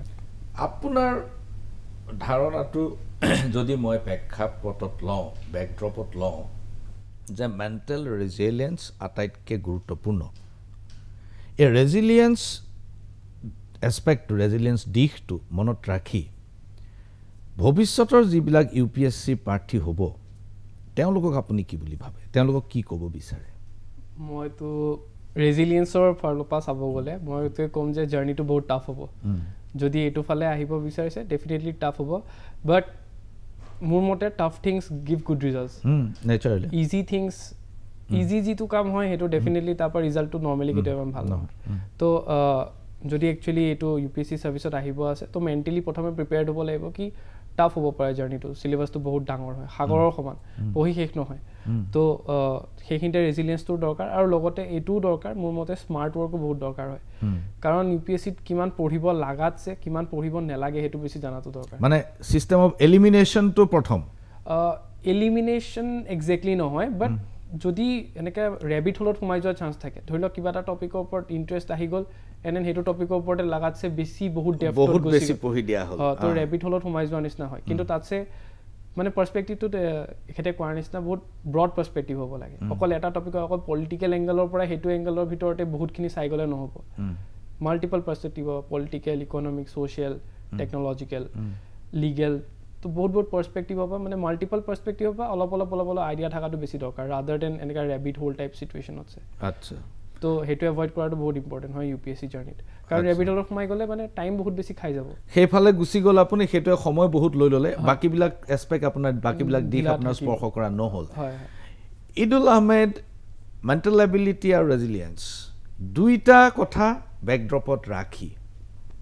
আপুনি এছপায়াৰিং যিবিলাক আমাৰ হ'ব লগা UPSC প্ৰাৰ্থী তেওঁলোকক কি কয় তেওঁ যেনেকৈ কৈছে মেণ্টেল ৰিজাইলেঞ্চ সেইটোতো আপোনাৰ বহুত লাগিব মই নিজৰ ষ্ট্ৰাগলটোৱে কওঁ মই এটা মানে through out the life average বা গুড ষ্টুডেণ্ট IITত মই ভালকৈ পাছ আউট কৰিছিলোঁ ইঞ্জিনিয়াৰিং ছাৰ্ভিচত টপ কৰিছিলোঁ বাট এইটো এক্সামত মোক 5টা টাইম লাগি গ'ল তো খুব গুৰুত্বপূৰ্ণ কথা ঈদুল আহমেদ গোটেই জীৱনজুৰি এজন খুব ভাল ছাত্ৰ তেওঁ IITত আছিলে তেওঁ ইণ্ডিয়ান ইঞ্জিনিয়াৰিং ছাৰ্ভিচৰ টপাৰ আছিলে কিন্তু UPSCৰ এই বিশেষ পৰীক্ষাটো তেওঁ 5বাৰ এটেম্প কৰিব লগা হৈছে য়েছ ঈদুল আহমেদ সেই 5বাৰ পৰা মই এইটো শিকিছোঁ যে আপুনি ইউ হেভ টু বি ৰিজাইলেণ্ট মানে প্ৰথম দুবাৰ মই মেইনছ দিছিলোঁ নেক্সট দুবাৰ মোৰ প্ৰিলিমছ ওলাল ফৰ নেৰ' মাৰ্জিন 0.5-0.33 মাৰ্কছ সেইটোৰ পৰা এইটো দেখা পাইছোঁ যে আপুনি যদি ষ্ট্ৰাগলটো কণ্টিনিউৱাছলি কৰি থাকে কিন্তু এট দ্য ছেইম টাইম অকল ষ্ট্ৰাগল কৰি থাকিলে নহ'ব তেওঁ যেনেকৈ কৈছে স্মাৰ্ট ৱৰ্ক আৰু ডেডিকেশ্যন এটা লাগিব আৰু লগতে মই এইটো দেখা পাইছোঁ যে বহুত মানুহে মানে বহুত বছৰ UPSCৰ কাৰণে মানে পঢ়ি ডেডিকেটেডলি পঢ়িও নোলায় তো তাৰ কাৰণে মই ভাবোঁ মানে মোৰ ধাৰণা এইটো যে আপুনি যদি এটা দুটা বছৰ পূৰা ডেডিকেটেডলি দিয়ক পূৰা ফুল হাৰ্টেডলি যদি ওলাল দেন ছ' ফাৰ গুড আৰু যদি বাই চান্স নোলায় কিবা এটা বেলেগ ছাৰ্ভিচ বা জব কিবা এটা লৈ পেৰেলেলি আপুনি কৰি থাকক তাৰমানে আপুনি দুবাৰতকৈ বেছি দিয়াৰ পক্ষপাতি নহয় নাই দিব লাগে কিন্তু কিবা এটাত সোমাই লৈ পেলাই কিবা জব এটা বেছ এটা এইটো খুব গুৰুত্বপূৰ্ণ কথা কৈছে ঈদুল আহমেদে যে যিসকল আমাৰ এছপায়াৰিং কেণ্ডিডেট আছে যিসকল সম্ভাৱ্য প্ৰাৰ্থী আছে তেওঁলোকে প্ৰথম 2টা এটেম্প কৰক যদি তেওঁলোক ব্যৰ্থ হয় তেতিয়াহ'লে কিবা এটা জব বা কিবা এটা ভিত্তিত তেওঁ বহি লৈ তাৰ পিছতহে তৃতীয় আৰু চতুৰ্থ বা এনেকৈ পিছৰ এটেম্পবোৰ কৰা উচিত নহ'লে যদি একেবাৰে নোৱাৰেগৈ তেতিয়াহ'লে এটা জীৱনৰ ব্যৰ্থতা এটা আহি যোৱাৰ আশংকা থাকে সেলফ কনফিডেন্স আপোনাৰ লুজ হৈ যাব আত্মবিশ্বাস নোহোৱা হৈ যায় এমপ্লয়েবিলিটিও আপোনাৰ নোহোৱা হৈ যাব কাৰণ 5 বছৰ আগত আপোনাৰ যোনটো স্কিল আছিল সেই স্কিল সেটটো আপুনি জিৰ' কৰিছে হয় কাৰণ এইটো এই 5 বছৰ অন্য কৰা নহ'ল একো নকৰিলে তো সেইকাৰণে মই কৈছোঁ যে এক্সামটোত আপুনি দিয়ক চবে 100% দিয়ক মই জব লৈ সেইকাৰণে দিছিলোঁ কাৰণ একো চিয়ৰিটি নাই আপুনি পাব নাপাব তো সেইকাৰণে কিছুমান আছে ব্ৰিলিয়েণ্ট ষ্টুডেণ্ট যেনে তেওঁ এবাৰতে পাইছে কিন্তু ডেট ইজ মানে ৰেয়াৰ কেছ এবাৰতে 5th পজিশ্যন তো সেইকাৰণে এইটো ইদুলে মোৰ লগত ইনফৰ্মেল ডিছকাশ্যনতো কৈছে যে ময়ূৰৰ এইটো ৰিজাল্ট এইটো ৰেয়াৰেষ্ট কেছ ফাৰ্ষ্ট এটেম্পটত 5th position it's no joke Mayur Hazarika মই ক'ব বিচাৰোঁ যে এইবাৰ ভাল এইবাৰ 7জনে পাইছে আমাৰ কিন্তু সদায় আমাৰ এবাৰ 9জন হৈছিল নেকি কোনোবা এবাৰ আজি 4-5 বছৰ আগত মই পাহৰিছোঁ কিন্তু আমাৰ ৰিজাল্ট সদায় ইমান ভাল নহয় অসমীয়া ল'ৰা ছোৱালীয়ে ইমান ভাল কৰিব নোৱাৰে ইয়াত আক্ষেপ কৰিবলগীয়া একো নাই পাৰিবই যে লাগিব তেনেকুৱাও কথা নাই হ'লে ভাল হয় না নোৱাৰে কিয় মোৰ মতে ইয়াতো মানে মাল্টিপল ফেক্টৰ্ছ আছে যেনেকৈ ফাৰ্ষ্টলিটো হৈ গ'ল এতিয়া বাকী যদি চোৱা যায় ৰিলেটিভলি বেছি ছাকচেছফুল ষ্টেটছ হৈ গ'ল UP বিহাৰ তো তাতে কালচাৰটো মানে য়াং ষ্টেজৰ পৰাই আছে মানে যেনেকৈ আমাৰ ইয়াত নৰ্মেল যোনটো ট্ৰেণ্ড হ'ল ডক্টৰ হওক ইঞ্জিনিয়াৰ হওক তাত IASটো নাহে কিন্তু নৰ্মেলি আমাৰ ইয়াত অসমৰ নাহে ডক্টৰ ইঞ্জিনিয়াৰতে আছে আজিৰ দিনতো বহুত মানুহ নাই ল'ৰা এজন যদি মেট্ৰিক পাছ কৰাৰ পিছত তাক যদি IAS হোৱাৰ কাৰণে প্ৰস্তুত কৰা হয় তেতিয়া অসমত এটা ধাৰণা হৈছে অলপ বেছি কৰিলে নেকি এনেকুৱা এটা ধৰণৰ এটা ধাৰণা আহি যায় এইটো এটা কাৰণ আচ্ছা কওক হয় তো ফাৰ্ষ্টলিটো সেই কালচাৰটোৱেই নাই মানে সেই হেৰিটো ছ'চাইটি লেভেলত ফাৰ্ষ্টলি ছ'চাইটি লেভেলত ছেকেণ্ডলি ইণ্ডিভিজুৱেল লেভেলত গাইডেঞ্চ নাপায় যেনেকৈ মই সেই 2015ত মই ভাবিছিলোঁ কি মানে চিভিল ছাৰ্ভিচত যাম বুলি তেতিয়াই মই ভাবিছিলোঁ অলপকৈ চিয়'ৰ নাছিলোঁ বাট কিন্তু সেইখিনি সময়ত যদি মই কোনোবা গাইডেঞ্চ পাই গ'লোঁ হয় কাৰোবাৰ পৰা তেতিয়া মে বি সেই মানে অলপ ইজি হ'লে হয় মোৰ ইমান কাৰণ মেডিকেলটো বহুত লম্বা হৈ যায় আৰু তাতে মোৰ এইবছৰ মই যেতিয়া মেডিকেলত ফাইনেল ইয়াৰ নহয় ইণ্টাৰ্ণশ্বিপ যেতিয়া কৰিছিলোঁ ক'ভিড আহি গ'ল তো তাৰ উপৰি ইণ্টাৰ্ণশ্বিপটো এক্সটেণ্ড হৈ গ'ল আমাৰ তো মই মে বি ইয়াতছে অলপ আগতেও এটেম্প দিব পাৰিলোঁ হয় নাজানো ভগৱানে যেতিয়া কৰিল বাৰু ঠিকে আছে আৰু থাৰ্ডলি মোৰ এনেকুৱা লাগে এটা এনেবলিং ইনফ্ৰাষ্ট্ৰাকচাৰো নাই ইয়াত মানে কোৱালিটি মেটেৰিয়েল এভেইলেবল নাই ইজিলি আৰু কোৱালিটি টিচাৰ্ছৰো ইমান এভেইলেবিলিটি নাই ইয়াত এট দ্য মোমেণ্ট যেনেকৈ UP বিহাৰৰ পৰা ফটছে তেওঁলোকৰ তাত মানে গাঁৱতে এনেকুৱা চিনাকি কোনোবা দাদা এজন থাকিব যোনে অলৰেডি UPSC দি থৈছে বা অলৰেডি IAS বা তেওঁলোকে ইজি হৈ যায় তেওঁলোকৰ কাৰণে গাইডেঞ্চটো আৰু শিকাই দিব পাৰে যে ইয়ালৈ গুচি যা তাত গৈ হৈ যাব ইয়াত আজিৰ দিনত এতিয়া মই কোৱা নাই যে কোৱালিটি যোনটো থাৰ্ড পইণ্ট ক'লোঁ যে কোৱালিটি মেটেৰিয়েল আজিৰ দিনত অনলাইনত চব এভেইলেবল এনেকুৱা নহয় যে এভেইলেবিলিটি নাই বাট I think back like 3-4 yearsৰ আগত ইমানো বেছি এভেইলেবল আছে তো এতিয়া সেইকাৰণে ট্ৰেণ্ডটো চেঞ্জ হৈছে আই হোপ এইবছৰ যেনেকৈ 7টা হৈছে অহাবাৰলৈ 15টা হওক আৰু তাৰপিছত আৰু বেছি হওক কাৰণ যাব লাগে মোৰ মতে এডমিনিষ্ট্ৰেটিভ লাইনত অসমীয়া মানুহ থকাটো ভাল ইদুল আহমেদ একেটা প্ৰশ্ন আপোনালৈ যে অসমত UPSC ক্ৰেক কৰা UPSC সফলতা অৰ্জন কৰাৰ সংখ্যাটো কিয় কম মই এইটো ভাবোঁ যে আপোনাৰ যিমান আমাৰ অসমীয়া ষ্টুডেণ্ট আছে তেওঁলোকে বহুতেই ব্ৰাইট বহুত মেধাৱীও হয় কিন্তু এটা কনফিডেঞ্চ নাই যে এক্সামটো দিওঁ পাছ কৰোঁ বা সেই আপোনাৰ বহুত মানে মিষ্টেক্স কৰি দিয়ে যেনেকৈ তেওঁ কৈছে গাইডেঞ্চটো আপোনাৰ প্ৰপাৰ নাপায় ছেকেণ্ড কথা আপোনাৰ মানে ফেমিলিও ভাবে যে UPSC দিবনে সৰু এটা চাকৰি হ'লেও কৰি পেলাই মানে ছেটেল হৈ লওক তো সেই এছপিৰেশ্যন যোনটো আছে মানে আজিকালি অলপ কম আমাৰ অসমীয়া ল'ৰা ছোৱালী চবৰ মাজত তো সেই এছপিৰেশ্যন এটা থাকিব লাগে যে মই এইটো হ'ম কিন্তু লগতে সেই ষ্ট্ৰাগল যোনটো আছে সেইটো কাৰণেও ৰেডি থাকিব লাগিব ডে ড্ৰিমিং কৰি থাকিলে নহ'ব ডে ড্ৰিমিঙত কাম নিদিয়ে নহ'ব দুইজনকে এটা কাহিনী কওঁ নতুনকৈ যেতিয়া MLA জিকি আহে বিধানসভালৈ তেতিয়া তেওঁলোকৰ এটা অৰিয়েণ্টেশ্যন কোৰ্চ হয় আৰু এবাৰ সেই নতুন MLA বিলাকক অৰিয়েণ্টেশ্যন কোৰ্চত প্ৰাক্তন এজন মন্ত্ৰী তেওঁ খুব হিউমাৰ কৰে আব্দুল মহিব মজুমদাৰ তেওঁ অৰিয়েণ্টেশ্যন ক্লাছত তেওঁ ক'লে যে আপোনালোক সকলোৰে স্বাস্থ্যবোৰ ইমান ভাল ইমান ধুনীয়া ধুনীয়া ডেকা ল'ৰা জনপ্ৰতিনিধি হৈ আহিছে মই দেখিয়ে মোৰ মন ভৰি গৈছে কিন্তু এবছৰৰ পিছত মই আকৌ আহিম আপোনালোকৰ চেহেৰাবোৰ চাবলৈ কাৰণ MLA হোৱাৰ যিটো কষ্ট সেইটো আপোনালোকে এতিয়াৰ পৰা গম পাব দুইজনলৈকে এটাই প্ৰশ্ন ময়ূৰ প্ৰথম যিমানেই ডাঙৰ এডমিনিষ্ট্ৰেটৰ নহওক কিয় নীতি নিৰ্ধাৰণ ৰাজনীতিকে কৰে পলিচি সদায় পলিটিচিয়ানে কৰে আৰু কেতিয়াবা বিবেকৰ বিৰুদ্ধে এগেইনষ্ট ইয়ৰ কনসায়েন্স আপুনি কাম কৰিব লগা হয় তেনেকুৱা পৰিস্থিতিত আপুনি কেনেধৰণে কাম কৰিব বুলি ভাবি লৈছে এতিয়া আমাৰ যোনটো কনষ্টিটিউশ্যনে যোনটো প্ৰভিজন দি গৈছে যে লেজিসলেচাৰছে ডিসাইড কৰিব কি কৰিব তো যেনেকৈ আপুনি ক'লে MLA ডিসাইড কৰিব যে ওভাৰঅল পলিচিটো কেনেকুৱা হ'ব তো পলিচিটো ডেফিনেটলি এতিয়াতো নহয় আপাৰ লেভেলত যদি মই গৈ পাওঁগৈ তেনেহ'লে ডেফিনেটলি ইনপুট দিব পাৰিম পলিচি মেকিঙত যে এনেকুৱা কৰাটো ভাল হ'ব এনেকুৱা কৰাটো ভুল হ'ব বাট এতিয়া যদি ইনিচিয়েল ষ্টেজত যিটো পলিচি যোনটো হিচাপ বনায় সেই হিচাপে এক্সিকিউট কৰিব লাগিব খালি মোৰ এটাই কণ্ডিশ্যন যে একো ইলিগেল হ'ব নালাগে এগেইনষ্ট ইয়ৰ কনসায়েন্স এগেইনষ্ট মাই কনসায়েন্স মেবি কেতিয়াবা কিছুমান ডিচিজনত কৰিব লগা হ'ব পাৰে কাৰণ এনেকাই নহয় যে মোৰ কনসায়েন্সটোৱে সদায় শুদ্ধ হ'ব এনে তেওঁলোক এজন জনপ্ৰতিনিধি তো অবভিয়াছলি মানে ডেমক্ৰেচি হিচাপে মোৰ দায়িত্ব যে মই মোৰ কনষ্টিটিউশ্যন বা মোৰ ডেমক্ৰেচিক ৰেচপেক্ট কৰোঁ মই তেখেতৰ কিবা যদি কৈছে তো তেনেহ'লে এনেকুৱা নহয় যে তেখেতৰ মই কথাটো নামানো বা তেখেতৰ অপিনিয়নটোৱে মই কনচিডাৰ নকৰোঁ মই মোৰ কনসায়েন্সৰ লগত মিলাই চাম ডেফিনেটলি মোৰ কনসায়েন্সৰো এটা চে থাকিব সেইখিনিতে মই তাৰপিছতে তেওঁক বুজাব ট্ৰাই কৰিম যে এইটো মোৰ মতে ঠিক নহয় কিন্তু তাৰপিছতো যদি তেখেতে কয় যে নাই নাই এইটো কৰিবই লাগিব তেতিয়াতো উপায় নাই কাৰণ যিটো কনষ্টিটিউশ্যনৰ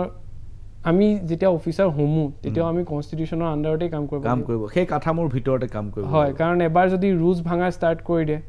এতিয়া প্ৰথম ৰুলটো সৰু ৰুল ভাঙি বুলি পেলাই মই ভাঙি দিব পাৰোঁ পিছত তাৰপিছত ডাঙৰ এটা হৈ যাব তো মই এনেও মানে in general I am a person who believes that rule of law should be followed মানে কাৰণ এবাৰ ৰুল ভাঙা ষ্টাৰ্ট কৰিলে society will go into chaos তো কিন্তু ইলিগেল একো হ'ব নালাগে কনসায়েন্স এনেকুৱা নহয় যে মই সদায় শুদ্ধ মোৰ কনসায়েন্স শুদ্ধ হ'বই বেলেগৰ অপিনিয়নৰ কাৰণে সদায় অ'পেন থাকিব লাগে তেখেতৰ অপিনিয়নটো যিখিনি তেখেতে যাক ৰিপ্ৰেজেণ্ট কৰি আছে গোটেইখিনি মানুহৰেই অপিনিয়ন তো সেই গোটেইখিনি মানুহৰ অপিনিয়ন মই সদায় এনেকৈ ভাবাটো ঠিক নহ'ব যে মোৰ অপিনিয়নটো গোটেইখিনি মানুহতছে উচ্চ ঈদুল আহমেদ এই প্ৰসংগত আপুনি কি কয় মই এইটো ভাবোঁ যে যোনটো পলিচি মেকিং ষ্টেজত আহিম বহুত পিছলৈ যায় তেতিয়াহ'লে আমাৰ এটা বহুত কিউমুলেটিভ নলেজ একুমুলেট হ'ব আৰু লগতে এক্সপিৰিয়েঞ্চো হ'ব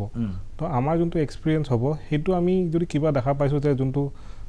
পাব্লিক মানে ছাৰ্ভিচৰ এগেইনষ্টত গৈ আছে বা against the common good of the public গৈ আছে তো আমি যোনজন পলিটিচিয়ান আছে বা MLA আছে তেওঁক আমি ছাজেশ্যন দিব পাৰিম যে ছাৰ এইটো এনেকুৱা হ'ব নালাগিছিল আমি সেইটো বেক কৰিবলৈ এভিডেঞ্চ দিব লাগিব ডাটা দিব লাগিব তো সেইখিনি মোৰ ফালৰ পৰা মই ইনিচিয়েটিভ ল'ব লাগিব যে যদি এগেইনষ্ট দ্য মানে পাব্লিক কিবা গৈ আছে তেওঁক সেইটো মই মানে ফৰ গ্ৰেটাৰ পাব্লিক গুড সেইটো মই তেওঁক ইনফৰ্ম কৰোঁ যে এইটো decision may be not in the better public ছাৰ্ভিচৰ কাৰণে এইটো ডিচিশ্যনটো মানে ৰাইট নহ'ব কিন্তু আল্টিমেটলি যোনটো কনষ্টিটিউশ্যনৰ কথা তেওঁ কৈছে তো আমি সদায় executive is under the legislature exactly তো যোনটো লেজিছলেচাৰে মন্তব্য দিব সেইটো আমি আমাৰ মানে ডিচেণ্ট আমি দিব পাৰোঁ কিন্তু যদি এবাৰ মন্তব্য দি দিছে আমি সেইটো ফাইনেলি ফ'ল' কৰিব লাগিব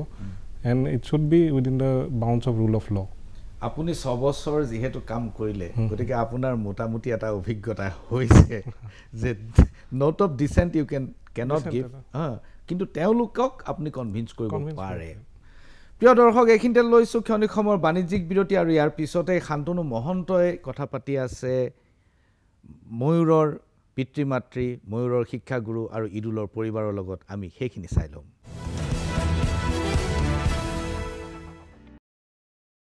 আৰু ইতিমধ্যে আপোনালোক অৱগত যে UPSCত সফলতা অৰ্জন কৰা কীৰ্তিমান আমাৰ ষ্টুডিঅ'ত উপস্থিত আছে ময়ূৰে ৫ম স্থান লাভ কৰিবলৈ সক্ষম হৈছে ময়ূৰৰ পিতৃ মাতৃ আমাৰ লগত উপস্থিত আছে কৃষ্ণ হাজৰিকা পিতৃ তেখেতৰ ওচৰলৈকে প্ৰথমতে আহিছোঁ স্বাভাৱিকতে এই পিতৃ মাতৃৰ বাবে ইয়াতকৈ ভাল খবৰ আৰু কি হ'ব পাৰে ময়ূৰে হয়তো এটা সপোন দেখিছিল ইতিমধ্যে সাক্ষাৎকাৰসমূহত কৈছে যে যদিও চিকিৎসা লাইনত আছিল কিন্তু তৎসত্ত্বেও UPSCৰ বাবে মন এটা আছিল সেই একেটা সপোন আপোনালোকৰো আছিল নেকি আমাৰ সপোন বুলি তেনেকুৱা কথা নাছিলে আমি সৰুৰ পৰাই ময়ূৰক লক্ষ্য কৰিছিলোঁ সি যে এজন ভাল ল'ৰা সেই কথাটো আমি মানে আমি প্ৰায় নিশ্চিত হৈছিলোঁ। ভালকৈ যে পঢ়ি কিবা দেশৰ কামত লাগিব পাৰিব সেইটো আমি অনুমান কৰিব পাৰিছিলোঁ। সৰুৰ পৰাই তেওঁ অকণমান বেলেগেই আছিলে। চাল চলন, কথা বতৰা, পঢ়া শুনাৰ প্ৰতি ধাউতি, আগ্ৰহ, মানুহক শ্ৰদ্ধা কৰা, এই প্ৰতিটো কথাই সুকীয়া আছিলে। আৰু প্ৰত্যেক সৰু কালৰ পৰাই তেওঁ বিশেষ দ্বিতীয় হৈ নাপালে, প্ৰথম হৈয়ে আছিলে। ডিগ্ৰী পঢ়োৱাৰ পিছত মোক জনালে যে দেউতা মই এটা কাম কৰোঁ, মই PG নকৰি পেলাই মই এবছৰ দুবছৰমান মই UPSC ট্ৰাই কৰোঁ দেউতা, বেয়া হ'ব নেকি? মই বোলো মই বেয়া নাপাওঁ, তুমি যিখিনি যাবা তুমি তোমাৰ বাটেৰে যোৱা, মই মোৰ লেভেললৈকে যিখিনি কৰি দিব পাৰোঁ। তুমি ডাক্তৰ হ'লা, এতিয়া তুমি বিবেচনা তোমাৰ আহি গ'ল, তুমি যি কৰা আমি তাকে মানি ল'ম, ভাল পাম। আৰু ইমান এটা ডাঙৰ পৰীক্ষা UPSC বা তুমিতো পালে আমি বহুতেই ভাল পাম। তো একৰ্ডিংলি সি তাৰ প্ৰিপেৰেশ্যনত লাগি গ'ল। PG পঢ়া বন্ধ কৰি মেডিকেলটো অফ কৰি দিলে, দি পেলাই সি UPSC কাৰণে লাগি গ'ল। এবছৰ বহুত হাৰ্ডৱৰ্ক কৰিছে, এনেকুৱা হাৰ্ডৱৰ্ক কৰিছে যে আমি কেতিয়াবা তাক দেখি পেলাই আমি কষ্ট পাওঁ যে সি আৰু কিমান কষ্ট কৰে, ৰুমৰ পৰা ওলাব নে নোলায়। তে আমি কেতিয়াবা ভিতৰৰ পৰা মাতোঁ, আহাচোন অকণমান, ৰ'দ বৰষুণ লোৱা, ৰ'দত ওলাই আহা, অকণমান অলপ পোহৰলৈ আহা। তেনেকৈ মাতি কৰি আনি তাৰ কষ্টটো মানে চাই থাকিবলৈ আমি কেতিয়াবা অলপ টান পাওঁ। তথাপিতো তাৰ অদম্য মনোবল আছে, মনত স্পৃহা আছে, আৰু একদম পূৰা প্ৰিডিটাৰমিন যে মই এইটো, সি ৱালত যিবিলাক লিখন সি লিখি লৈছিলে, কিছুমান উক্তি লিখি লৈছিলে, সেই উক্তিৰ ভিতৰত এটা উক্তি মানে হ'ল কৰিম নতুবা মৰিম। তো এইটো দেখিলে আমাৰ বুকু কঁপি যায় যে এটা চেলেঞ্জিং মুডত সি লৈ ল'লে। আৰু লৈ এবছৰৰ ভিতৰত সি আগৰ পৰা তাৰ আছে, এইখিনি সাধনা আছে, চলি আছিল। তাৰ একদম শেষ বছৰটোত সেইখিনি সি কনচেনট্ৰেট কৰি দিলে, কনচেনট্ৰেট কৰি গোটেই বস্তুখিনি তাৰ আয়ত্তলৈ লৈ আনিলে। লৈ আনি প্ৰিলিমছ দিলে, অনায়াসে পালে প্ৰিলিমছত। তাৰপিছত আপোনাৰ মেইনছৰ কাৰণে প্ৰিপেয়াৰ হ'ল, গোটেই বস্তুখিনি কালেক্ট কৰিলে, ক'তো কোচিং লোৱা নাছিলে। আপোনাৰ নিজৰ ৰুমতে, তেজপুৰ মাজগাঁৱৰ নিজৰ ৰুমতে পঢ়িলে। আপোনাৰ ৰুমতে পঢ়ি সি নিজৰ দুই এটা অনলাইনত কিবাকিবি মেটেৰিয়েলছ সি কালেক্ট কৰিছে, কিন্তু নিজে ট্ৰাই কৰিছে, নিজে পঢ়িছে, নিজে কিতাপ পাৰ্চেল কৰি আনি নিজে মেলি নিজে পঢ়িছে। তেনেকৈ আপোনাৰ আজি সাফল্যৰ মুখ দেখিলে। ধন্যবাদ জ্ঞাপন কৰিছোঁ। আপোনাক মাতৃৰ ওচৰলৈকে আহিব বিচাৰিছোঁ। অভিভাৱক হিচাপে কি কৰাটো প্ৰয়োজন? আপোনালোকে বেলেগকৈ গঢ় দিছিল, গঢ় দিয়াৰ বাবে আজি ময়ূৰৰ এই ফলাফল আহিছে নে ময়ূৰ ব্যতিক্ৰমী আছিল? নহয়, বেলেগকৈ বুলি ক'ব নোৱাৰোঁ। তেওঁ জন্মগতভাৱে হয়তো পাইছে অলপ, কিন্তু তেওঁ তাৰ লগতে তেওঁ যথেষ্ট অমায়িক, আৰু কথা কওঁতে মানে ডাঙৰক সমীহ কৰা, বা তেওঁ অন্য এজনে কিবা এটা ক'লে সেইটো তেওঁ শুনিছিল, শুনি মানে মানি ল'ব লাগিব বুলি কথা নাই, তেওঁ চাই যে এইটো মানিব পাৰি নে নোৱাৰি, তেনেকৈ নিজে বিচাৰ কৰে। কিন্তু কথাটো কি কৈছে সেইটো তেওঁ সদায় মনোযোগ দিছিলে, যে মায়ে কৈছে কিবা এটা, বা দেউতাই কিবা এটা কৈছে, বা ডাঙৰ কোনোবা এজন শিক্ষাগুৰু এজনেই হওক, সেই কথাটো তেওঁ সদায় মানে ধ্যান দি শুনিছিল। আৰু ময়ূৰে উচ্চতৰ মাধ্যমিকৰ পৰাও স্থান লাভ কৰিবলৈ সক্ষম হৈছিল। ৰামানুজন, নগাঁৱৰ ৰামানুজনৰ কথা ইতিমধ্যে চৰ্চাত আছে, কেইবাবাৰো স্থান লাভ কৰিছে নগাঁৱৰ ৰামানুজনৰ পৰা। যেতিয়া ময়ূৰ আপোনালোকৰ ওচৰলৈকে আহিছিলে এগৰাকী ছাত্ৰ হয়, মেট্ৰিক পৰীক্ষাত মাথো উত্তীৰ্ণ হৈছিলে, তাৰ পাছতে আহিছিলে, সেই সময়ত আপোনালোকে দেখা পায় কিবা ব্যতিক্ৰম দেখা পাইছিলেনে? মই প্ৰথম দেখা পাইছিলোঁ তাৰ মাৰ্কশ্বিটখন। যেতিয়া মই তাৰ মাৰ্কশ্বিটখন চাইছিলোঁ, মাৰ্কশ্বিটখনত তাৰ দেখিছিলোঁ সি অসমীয়া বিষয়ত সি 75 নম্বৰ পাইছে। সি অসমীয়া বিষয়ত 75 নম্বৰ পাই অসমৰ ভিতৰত সি 10 নম্বৰত আহিছে। 75টো 100ৰ পৰা 25 নম্বৰ কম। 25 নম্বৰ অসমীয়াত কম পায়ো সি যেতিয়া অসমৰ ভিতৰত 10 নম্বৰ স্থানত আহিছে, তেতিয়া মই বাকীখিনি নম্বৰ অসমৰ 1 নম্বৰ ল'ৰাটোৰ মাৰ্কশ্বিটৰ লগত কম্পেয়াৰ কৰি চালোঁ, বাকী গোটেইখিনি নম্বৰ তাৰ 1 নম্বৰ ল'ৰাটোতকৈ সি বেছি নম্বৰ পাইছে। সি যদি 90% বেছি নম্বৰ পালেহেঁতেন, তেতিয়া সি অসমৰ ভিতৰত 1 নম্বৰত থাকিলেহেঁতেন। তেতিয়া সেই মাৰ্কশ্বিটখনে তাক মোক চিনাকি কৰি দিছিল সি কেনেকুৱা ধৰণৰ হ'ব তাৰপিছত মই লগ পাইছিলোঁ লগ পোৱাৰ পিছত সি যেতিয়া মই চাইছিলোঁ তাৰ যিটো মুখত তাৰ পৰিচয় এটা চকুত উজ্জ্বলতা আছিল আৰু সি মানে এটা যে অতি নম্ৰ ভদ্ৰ তাৰ সাজ পোছাক মুখৰ যিটো অৱয়ব বা খোজ কাটল গোটেই কথাটো প্ৰতিফলিত হৈছিল সি এটা সাংঘাতিক অতি ভদ্ৰ আৰু শিক্ষকৰ ওচৰত অতি নমনীয় অৱস্থাত থাকে গতিকে প্ৰত্যেকটো কথা সি শুনিব যেন সেই কথাটো মোৰ অনুমান হৈছিল আৰু তাৰ পাছত কিন্তু মোৰ 2 বছৰ সি মোক একদম পিতৃ সদৃশ হিচাপে সি কিন্তু মোক মানে মোকেই নহয় গোটেই সকলো শিক্ষকৰ পৰা সি যিটো মৰম আদায় কৰিব লগা যিটো তাৰ মানে সেই গুণ লাগে সেই গুণটো কিন্তু মই দেখা পাইছিলোঁ আৰু সি হয়ও কোনোদিন কেতিয়াও ক্লাছ মিছ কৰা নাছিল 2 বছৰত তাৰ ক্লাছ মিছ কেতিয়াও হোৱা নাছিল আৰু সি দৈনিক যিটো ইতিমধ্যে দেউতাকে উল্লেখ কৰিছে এই ৰেগুলাৰিটিটো চিনচিয়াৰিটিটো গতিকে আৰু এটা কথা self study is the best study সেই কথাটো আমাৰ মহাবিদ্যালয়ত মানে আমি প্ৰতিপন্ন কৰিব বিচাৰোঁ আপোনালোকে গম পায় আমাৰ তাৰপৰা যিমান ল'ৰা ছোৱালী পঢ়ে আমাৰ তাত টিউশ্যন নাই টিউশ্যন কৰিব নোৱাৰিব আৰু মোবাইল চলাব নোৱাৰিব বাইক চলাব নোৱাৰিব সেইকেইটা কথা আমাৰ সদায় প্ৰতিবন্ধকতা থাকে আৰু সিও সেই কথাকেইটা মানি এই সুন্দৰকৈ দৈনিক সি যিধৰণে অধ্যয়ন কৰিব লাগে এজন ছাত্ৰ হিচাপে আৰু সেই অধ্যয়ন কৰিছিল যে তাক মই ক্লাছৰুমত যেতিয়া মই তাক দেখিছিলোঁ সেই বিষয়বস্তুৰ ওপৰত যেতিয়া আমি আলোকপাত কৰোঁ তেতিয়া সেই বিষয়বস্তুটোক সি ভিতৰৰ পৰা সি এনজয় কৰিছিলে আৰু ইদুলৰ পত্নী আমাৰ লগত উপস্থিত আছে আমি তেখেতৰ পৰাও প্ৰতিক্ৰিয়া জানিবলৈ চেষ্টা কৰিম ফিদুল যিহেতু আমি ইতিমধ্যে জানো যে ইদুলে ৰেল বিভাগত কৰ্মৰত হৈ আছিল গতিকে এফালে চাকৰি তাৰ মাজত সংসাৰ আছে আৰু পঢ়া শুনা কৰি আছিল UPSCৰ বাবেও কি ধৰণে পাইছিলে আপুনি কেনেকৈ ষ্টাডি কৰি আছিল তেখেতে যিহেতু কৰ্মৰত হৈও আছিল তেখেতেও কোচিং কৰিব পৰা নাছিলে ঘৰত যিখিনি সময় থাকে সেই সময়খিনি কি অধ্যয়নতে ব্যস্ত হৈ থাকে নেকি হয় সঁচা কথা ক'ব গ'লে তেওঁ কোনো কোচিং বা ইনষ্টিটিউশ্যনৰ লগত কোনো জড়িত নাছিলে সব নিজে প্ৰিপেয়াৰ কৰা আৰু ময়ো নিজেই আচৰিত হৈছিলোঁ যিমান দিনৰ পৰা তেওঁক মই জানো আচলতে তেওঁ মেধাৱী ছাত্ৰই আছিলে গুৱাহাটী IITৰ পৰা তেওঁ পাছ আউট কৰাৰ পিছত আচলতে এইটো আমাৰ কাৰণে দ্বিতীয়টি মানে ডাঙৰ খবৰ আছিলে কাৰণ ইয়াৰ প্ৰথমে তেওঁ ইণ্ডিয়ান ইঞ্জিনিয়াৰিং ছাৰ্ভিচত ভাৰতৰ 1 নম্বৰ ৰেংক প্ৰাপ্ত কৰিছিলে তাৰপিছত যদিও সেইটো তেওঁ স্থান প্ৰাপ্ত কৰিছিলে কিন্তু তেওঁৰ মূল লক্ষ্যটো মানে ছ'চাইটিৰ কাৰণে পাব্লিকৰ কাৰণে কিবা এটা কৰিম বুলি সদায় ভাবিছিলে আৰু তাৰ মাজতো তেওঁ ছাৰ্ভিচ যেতিয়া ৰেলৱেত কৰি আছিলে তাৰ মাজত ইমান মানে অসুবিধা তেওঁ সন্মুখীন হ'ব লগা হৈছিলে কেতিয়াবা তেওঁ মানে এমাহ দুমাহ পঢ়িবই পৰা নাছিলে আৰু যেতিয়া পঢ়িব পৰা নাছিলে কেতিয়াবা ডিপ্ৰেছ হয় কিন্তু নিজৰ লক্ষ্যত উপনীত হ'বৰ কাৰণে যে মানুহ সদায় মানে দৃঢ় বিশ্বাস ৰাখিব লাগে সেই বস্তুটো তেওঁৰ মাজত মই বিচাৰি পাইছিলোঁ পঢ়াৰ সময়ত চাকৰি আছে UPSC ষ্টাডি চলি আছিল আপোনাক সময় দিব নোৱাৰাৰ বাবে আক্ষেপ কেতিয়াবা জীৱনত থাকি গৈছিল নেকি বা তাৰ পাছতো ভাবিছিল নেকি যে নাই UPSC ক্লিয়াৰ কৰিব তেতিয়া আৰু সাতখুন মাফ এনেকুৱা আচলতে আজি মানে যিসকল লোক মানে আমাক চিনি পায় বহুতে গমেই নাপায় মানে আমাৰ বিবাহ হয় পাৰ্টি হ'ল কেতিয়াবা কি হ'ল মানে মোৰ লগৰ ছোৱালী নাজানে তাৰমানে কি হৈছিল আমাৰ ছেকেণ্ড ৱেভ যেতিয়া লকডাউন চলিছিলে তেতিয়া আমাৰ মানে সব এইখিনি বিবাহৰ সেয়া প্ৰস্তুতি চলিছিলে কিন্তু এই UPSCৰ কাৰণে তেওঁ যিহেতু প্ৰস্তুতি চলাইছিলে তেওঁৰ হাতত ইমানখিনি টাইম নাই যে তেওঁ চাকৰি কৰি আকৌ ডাঙৰকৈ পাৰ্টি দি পেলাই মানুহৰ লগত ইমান সময় কটোৱাই পেলাই তেওঁ অৰ্গেনাইজ কৰিব কিবা এটা সেইকাৰণে তেওঁ কি কৰিছিলে আমি অকণমান মানে প্ৰাইভেচি মেইনটেইন কৰিছিলোঁ গতিকে UPSC ক্লিয়াৰ হৈছে তো এতিয়া আমি মানে ধুনীয়াকৈ আৰু ঘনীয়েক হিচাপে মানে আক্ষেপ একো নাছিলে কেতিয়াবা হয় ময়ো মানে এজ এ ৱাইফ মানে ময়ো বিচাৰোঁ নিজৰ হাজবেণ্ডৰ পৰা অলপ সময় পাওঁ ঘূৰোৱা ফুৰা কৰোঁ কিন্তু মই ইমান ডিমাণ্ডিং কেতিয়াও নাছিলোঁ কাৰণ মই তেওঁক যেতিয়া আপুনি নিজৰ স্বামীক বা নিজৰ হাজবেণ্ডক বুজি পায় তেতিয়া আপোনাৰ লাহে লাহে তেওঁৰ লগত আপুনি ঢাল খায়ে যায় গতিকে ময়ো তেওঁৰ লগত মানে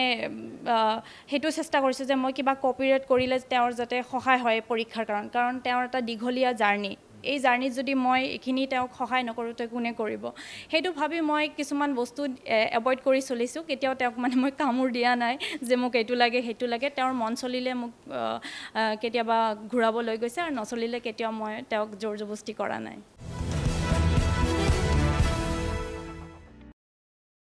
বিৰতিৰ পাছত পুনৰ ঘূৰি আহিছোঁ মেজমেলৰ মজিয়ালৈ আৰু মেজমেলৰ মজিয়াত আজি উপস্থিত UPSCৰ শেহতীয়া পৰীক্ষাত দুজন সফল প্ৰাৰ্থী ময়ূৰ হাজৰিকা আৰু ইদুল আহমেদ আমি অলপ সময় কমি আহিছে গতিকে আমি খুব লৰালৰি কৰিম কিন্তু গুৰুত্বপূৰ্ণ দুটামান কথা সুধিম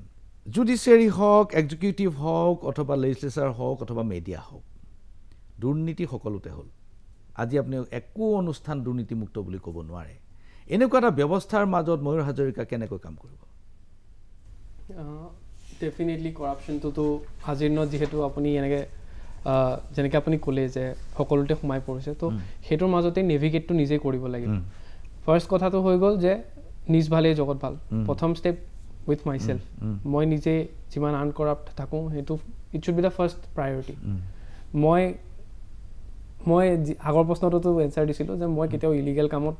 হেল্প নকৰোঁ ন' মেটাৰ সেইটো যোন ধৰণৰ যেনেকাই যিমান প্ৰেছাৰ আহক লাগিলে তাৰপিছত যি একশ্যন হয় সেইটো দেখা যাব বাট যেতিয়ালৈকে উইদিন লিমিটছ অফ ল যিটো বস্তু ঠিক আছে তেতিয়ালৈকে ঠিক আছে বাট তাৰপিছত যদি ল ভাঙি পেলাই কোনোবাই কৰাপশ্যন কৰিছে দেন অবভিয়াছলি তাক ৰিপৰ্ট কৰাটো আমাৰ দায়িত্ব আৰু লগতে নিজেই মানে কৰাপ্ট নোহোৱাটো মোৰ মতে first step Eid ul Ahmed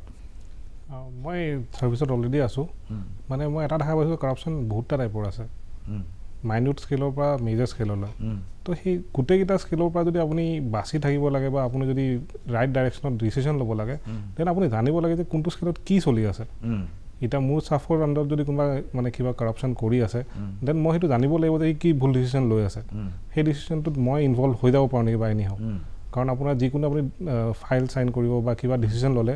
U R চাইনিংটো আপোনাৰ অথৰিটি আছে তো সেইটো তলৰ মানুহক একো এফেক্ট ইমান নকৰে কিন্তু আপুনি যিকোনো ডিচিশ্যন বা আপোনাৰ কিবা যদি কিবা পাৰ্চেছ কৰিছে সেই বস্তুটো আপুনি চাব লাগিব ছাপ'জ যদি ক'ৰবাত মাৰ্কেটত সেইটো কম ৰেটতে আছিল নে বেটাৰ পাৰ্টি আছিল সেইটোতকৈ সেই বস্তুটো আপোনাৰ নিজৰ এক্সপিৰিয়েঞ্চ নিজৰ অভিজ্ঞতা দি সেই বস্তুটো আপুনি টেকেল কৰিব লাগিব আৰু ছেকেণ্ড কথা আপুনি এটা প্ৰভাৱ আছে corruption is the Greece of the government কি সেইটো আপুনি মই দেখা পাইছোঁ আপুনি এলিমিনেট কৰা ইমান সহজ নহয় নিজে আপুনি এটা ভাল ৰাইট সৎ পথত থাকি লগতে নিজৰ ডিচিশ্যনবোৰ as per rule of law লয় বাকী আপুনি বেলেগক যদি আপুনি ৰখাব যায় তেতিয়া বহুত আপোনাৰ কেঅছ এটা চিটুৱেশ্যন ক্ৰিয়েট হয় নিজৰ ডিচিশ্যনবোৰ আপোনাৰ শ্বুড বি অন ট্ৰেন্সপাৰেণ্ট আপুনি একাউণ্টেবল হ'ব লাগিব আৰু আপোনাৰ decision should be based on the rules আৰু যোনটো ৰেগুলেশ্যনছ আছে সেই বেচিছত আপুনি ডিচিশ্যন ল'ব লাগিব ময়ূৰ হাজৰিকা যেতিয়া অসমৰ পৰা একোজন ল'ৰা সফল হয় UPSC পৰীক্ষাত অসমৰ মানুহ উৎসাহিত হয় আৰু ভৱিষ্যত ভাল হোৱাৰ এটা সপোন দেখে তেনেকুৱা বহু IAS অফিচাৰ আহিল বহু চিফ ছেক্ৰেটাৰী হ'ল বহু কেন্দ্ৰীয় সচিব হ'ল এনেকুৱা বহুত মানুহ হৈ গৈছে ইতিমধ্যে যেতিয়া IAS পায় তেতিয়া খুব এটা উৎসাহৰ পৰিৱেশৰ সৃষ্টি হয় আৰু তাৰ পাছত মানুহবিলাকে সেই মানুহবিলাকক পাহৰি পেলায় আপুনি এনে কি স্থায়ী কাম কৰি যাব বিচাৰে যাৰ বাবে অসমৰ মানুহে আপোনাক সদায় মনত ৰাখিব এইখিনিতে এটা কথা আছে মানে এটা মই কোনোবাই কোৱা শুনিছিলোঁ কি executive should always work behind the curtain এনেকুৱা নহয় যে এক্সিকিউটিভে ক্ৰেডিট ল'ব লাগে তো সেইকাৰণেও বহুতখিনি এনেকুৱা আপুনি যাৰ কথা ক'লে তো এনেকুৱা বহুত এক্সিকিউটিভে বহুত ভাল কাম কৰি থৈ গৈছে কিন্তু তেওঁলোকে বিহাইণ্ড দ্য কাৰ্টেইন কামটো কৰি থৈ গৈছে তো ক্ৰেডিট ল'বলৈ মোৰ তেনেকুৱা কোনো ইচ্ছা নাই তেনেকৈ আই ডোণ্ট ৱান্ট যে এনেকুৱা কিবা ক্ৰেডিট লাগে য'ত যেনেকৈ সুবিধা পাওঁ নিজৰ 110% দিম লাগিলে এণ্ড তেনেকুৱা কোনো পাৰ্টিকুলাৰ এতিয়া মই একো ভাবা নাই যেতিয়া য'ত ছাৰ্ভিচ হয় যোন কাণ্ট্ৰিত হয় সেইটোৰ ওপৰত ডিপেণ্ড কৰিব যে সেইখন কাণ্ট্ৰিত মই ক'ত কেনেকৈ নেভিগেট কৰিব পাৰিম কাৰণ প্ৰতিখন কাণ্ট্ৰি বেলেগ বেলেগ চেলেঞ্জেছ থাকিব তো সেইটো পিছত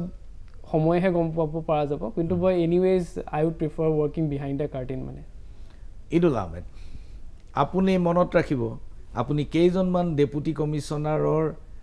সাংঘাতিক ধৰণৰ প্ৰয়েক্টিভ কাৰ্যকলাপ দেখি আপুনি অনুপ্ৰাণিত হৈছিল ইনস্পায়াৰ্ড হৈছিল আপুনি কি কৰিব বিচাৰে তেওঁৰ নিচিনাকৈ বিহাইণ্ড দ্য কাৰ্টেইন কাম কৰিব বিচাৰে নে সেইকেইজন ডেপুটি কমিশ্যনাৰ নিচিনাকৈ পাব্লিকৰ লগত থাকিব বিচাৰে মানে আপুনি যদি নিজৰ লেভেলত যদি ভাল কাম কৰে সেইটো আপোনাৰ নিজে দেখা পায় মানুহে আপুনি সেইটো কাৰণে আউট অফ দ্য বক্স যাই পেলাই মানুহ মানে পাব্লিচিটি কৰিব নালাগে প্ৰয়োজন নাই আপুনি নিজৰ কামত যদি ভালকৈ কৰিছে যদি DC যোনটো পষ্ট সেইটো এটা পাব্লিক ইণ্টাৰেকশ্যন কৰা পষ্ট কিন্তু এতিয়া মই যোনটো ছাৰ্ভিচত আছোঁ ইঞ্জিনিয়াৰিং ছাৰ্ভিচ সেইটো বিহাইণ্ড দ্য ফেচ কৰি আছোঁ মই একো পাব্লিক ইণ্টাৰেকশ্যন নাই বাট মই যেতিয়া মোৰ কাম ভালকৈ কৰিম এতিয়া যোনটো ছাৰ্ভিচত আছোঁ তাতে মই আপোনাৰ অলৰেডি পেচেঞ্জাৰ মিটিং যদি মই ভালকৈ দি আছোঁ এটা happy passenger is my satisfaction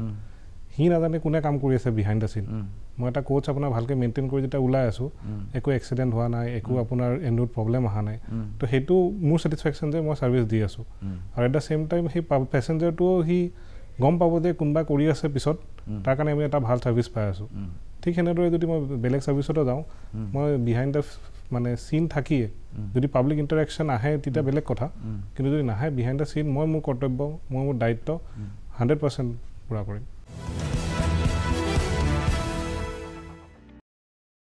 ময়ূৰ হাজৰিকা আপুনি IFSত যাব কিছুমান দেশ আছে যিবিলাক দেশে সেই দেশত থকা ভাৰতীয় ৰাষ্ট্ৰদূতৰ লগত খুব সঘনাই আলোচনা কৰে নিজৰ দেশৰ পলিচি সম্পৰ্কত বিশেষকৈ আফ্ৰিকান দেশবিলাক নেপাল ভূটান বাংলাদেশ এওঁলোকৰ যি আমাৰ ভাৰতৰ যিসকল ৰাষ্ট্ৰদূত তেওঁলোকৰ লগত তেওঁলোকৰ যিবিলাক হায়েষ্ট পলিচি মেকিং বডিত যিবিলাক আছে মুখ্য নীতি নিৰ্ধাৰক আছে তেওঁলোকে প্ৰায়ে এই কথাবোৰ পাতি থাকে এখন দেশত আপুনি আছে ডিপ্ল'মেটিক ছাৰ্ভিচত আছে আপুনি এখন দেশত আৰু সেই দেশৰ পলিচি মেকাৰে আপোনাৰ ওচৰলৈ আহি এটা কথা সুধিলে যে হাজৰিকা আপোনালোকৰ দেশত বহু মানুহক বিনামূলীয়াকৈ বহুত বস্তু দি থকা হৈছে চাউল অমুক তমুক বহুত দি থকা হৈছে আমিও আমাৰ দেশত কৰিব খুজিছোঁ কিন্তু ইকনমিক্সটো মিলা নাই ইকনমিটোৱে হেল্প নকৰে আপোনালোকে কেনেকৈ মেনেজ কৰিছে আৰু আমাৰ দেশত এইটো কৰাটো আপুনি ভাল বুলি ভাবেনে নাভাবে আপোনাৰ উত্তৰটো কি হ'ব একচুৱেলি মোৰ এনেকুৱা নিচিনা এটা প্ৰশ্ন মোক অলৰেডি ইণ্টাৰভিউটো সুধিছিলে UPSC ইণ্টাৰভিউত অলমষ্ট আৰু এনেকৈ একজেক্টলি নহয় তো মই তেতিয়া কৈছিলোঁ কি ইণ্ডিয়া সেইখিনিতে should be more like equal partner হিচাপে কাম কৰিব লাগে and in areas where India has some expertise we can behave more like elder brother মানে যোনে গাইড মানে যোনে দেখাই দিয়ে friend philosopher guide type situation তো অবভিয়াছলি আমি আমাৰ যিখিনি বেষ্ট প্ৰেক্টিচেছ আছে বা টেকনিকেল এছিষ্টেঞ্চ আমি দিব পাৰোঁ do you think that freebies is a best practice না দ্য ফ্ৰীবিজৰ একচুৱেলি কথাটো হৈ গ'ল it should be based on merit এটা ফ্ৰীবি বুলি তেতিয়া কোৱা হয় যেতিয়া সি মেৰিট কোৱালিফাই নকৰে তো যেতিয়া এতিয়া ধৰি লওক education free education is not a freebie কিন্তু ফ্ৰী এটা টিভি দিছে তেতিয়া সেইটো মোৰ মতে ফ্ৰীবি হয় তো মই ফ্ৰীবি তেনেকা মেৰিটৰ ওপৰত থাকিব লাগিব তাৰ মেৰিট থাকিব লাগিব হয় কেছ বাই কেছ বেচিছত চাব লাগিব এনেকা ব্লেংকেট ষ্টেটমেণ্ট দি দিব নোৱাৰি যে এভৰিথিং ইজ এ ফ্ৰীবি